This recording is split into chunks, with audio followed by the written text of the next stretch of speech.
I went to work with a good friend of mine named Kim Griffin, and I shadowed Kim for quite some time as he trained me and went on appointments with him. And I wouldn't have been able to get going in the business had it not been for that. One of the things that I was always trained to do, and I've continued to try to train people to do, is to really investigate what the actual requirements are, and then try to narrow the field down and show them a wide variety of things. That's hard to do in today's market because of the limited inventory, but still, I think it still goes to show that buyers don't always buy exactly what they tell you. I had a good friend down at Oak Island that was in the real estate business, and I went down. He had a property management company, and I always went down. And started going down 64, and I spent a lot of time with him. He was a very nice guy, and we talked about the real estate business, and he told me he thought it was something that sooner or later I ought to try. And I finally got up the nerve to do that. And, I was licensed in 1975.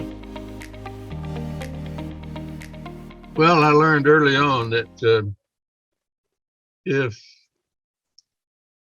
there was going to be a group that made a decision that affected my career, that I wanted to be a part of that decision-making group. So I started out by getting involved on the local level and became the president of the local level.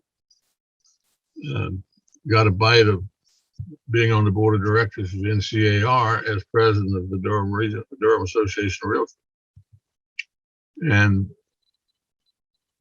I had a few friends convince me that to try to get involved on the state level, which I did by becoming a member of the board of directors, and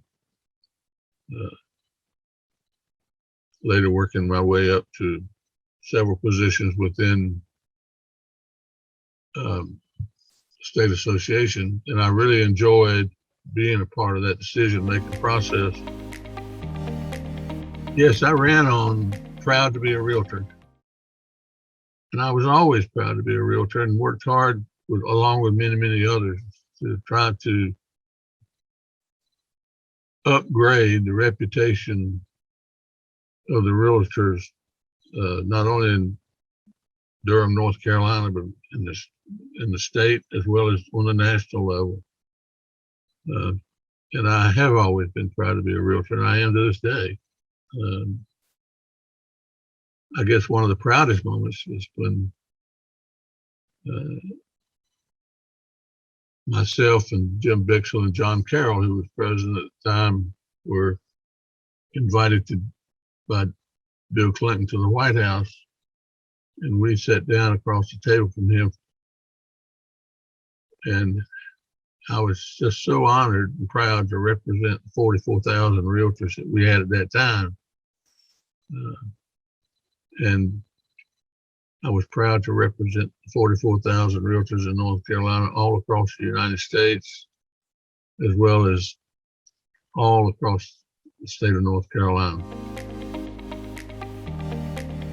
I'd have to say Hilton Head in 92, because I chaired the state convention in Hilton Head in 92. And it was at that convention that I was elected president-elect. So that convention always stands out. And we had one of the largest turnouts, over 1,400 people, for that convention. I've always encouraged realtors to get involved, not only on the local level, but to start out on the local level, but also get involved in the state level. I mean, there are a number of realtors in the Durham Regional Association that I encourage to get involved in leadership roles. And there's some that I encourage to run for president of the North Carolina Association of Realtors. and I'm happy to say they were successful.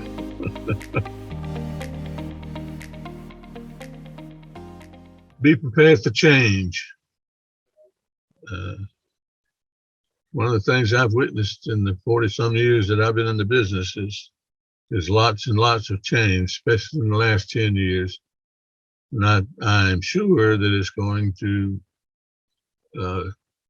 be unrecognizable over the next 50 years as compared to today. So be prepared for change. Stay educated and up to date.